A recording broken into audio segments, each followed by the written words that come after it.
IPL play offs race నుంచి నిష్క్రమించిన జట్లు ఇప్పుడు మిగిలిన జట్లకు వరుస షాక్లు ఇస్తున్నాయి. మొన్న పంజాబ్కు ముంబై షాక్ ఇస్తే ఇప్పుడు చెన్నై జోరుకు లక్నో బ్రేక్ వేసింది. ఓపెనర్ మిచెల్ మార్ష్ విధ్వంసం సృష్టించిన వేళ 188 పరుగుల టార్గెట్ను అలవోకగా ఛేదించింది. ఈ ఓటమితో చెన్నై ప్లే ఆఫ్ అవకాశాలు సంక్లిష్టంగా మారాయి. ఈ మ్యాచ్లో టాస్ గెలిచిన లక్నో సూపర్ జైంట్స్ ఫీల్డింగ్ ఎంచుకుంది. అటు చెన్నై జట్టులో 2 మార్పులు జరిగాయి.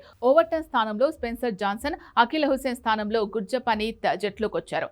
గత 2 మ్యాచ్లలో మంచి ఆరంభాన్నిచ్చిన ఓపెనర్లు సంజు శాంసన్, రుతురాజ్ ఈసారి తడబడ్డారు. సంజు, రుతురాజ్ గైక్వాడ్, ఉర్విల్ పటేల్ నిరాశపరిచారు. దీంతో సీఎస్కే 52 పరుగులకే 3 వికెట్లు కోల్పోయింది. ఈ దశలో కార్తిక్ శర్మ, బ్రవిస్ జట్టును ఆదుకున్నారు. వీరిద్దరూ మరో వికెట్ పడకుండా 4వ వికెట్కు 70 పరుగుల భాగస్వామ్యం నెలకొల్పారు.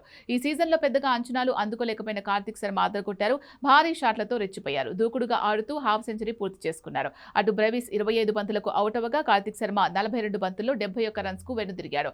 మరో 4 ఓవర్లుగా క్రీజులోకి వచ్చిన శివం దుబే మెరుపులు మెరిపించాడు. దుబే 16 బంతుల్లో 32 నాటౌట్, ప్రశాంత్ వీర్ 13 నాటౌట్గా నిలిచారు. దీంతో చెన్నై సూపర్ కింగ్స్ 20 ఓవర్స్లో 5 వికెట్లకు 187 పరుగులు చేసింది. లక్నో బౌలర్స్లో ఆకాష్ మహారాజ్ సింగ్ 3 వికెట్లు పడగొట్టగా షాబాద్ అహ్మద్, షమీద్ 1 వికెట్ పడగొట్టారు. తర్వాత చేజింగ్లో లక్నో సూపర్ జైంట్స్ దూకుడుగా ఆడింది. ఓపెనర్లు Mitchell Marsh, Josh Inglis Chennai బౌలర్లకు చుక్కలు చూపించారు. విధ్వంసకర బ్యాటింగ్తో రెచ్చిపోయారు. ముఖ్యంగా మార్ష్ సీఎస్కే బౌలర్లకు ఉత్తి కారేశాడు. భారీ సిక్సర్లతో విరుచుకుపడ్డాడు. ఓపెనర్ల జోరుకు లక్నో పవర్ ప్లేలో వికెట్ కోల్పోకుండా 86 పరుగులు చేసింది.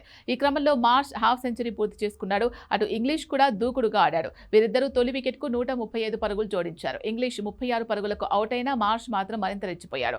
పూరన్తో కలిసి ధాటిగా ఆడాడు. సెంచరీ చేస్తాడు అనుకున్న మార్ష్ 38 బంతుల్లో 90 పరుగులకు అవుట్ అయ్యాడు. అబ్దుల్ సమద్ కూడా వెంటనే అవుట్ అయినప్పటికీ పూరన్ 17 బంతుల్లో 32 సిక్సర్లతో రెచ్చిపోయాడు. అన్షుల్ కాంబోజ్ వేసిన 17వ ఓవర్లో పూరన్ వరుసగా 4 సిక్సర్లు బాదడంతో లక్నో మరో 20 బంతులు మిగిలుండగానే గెలిచింది.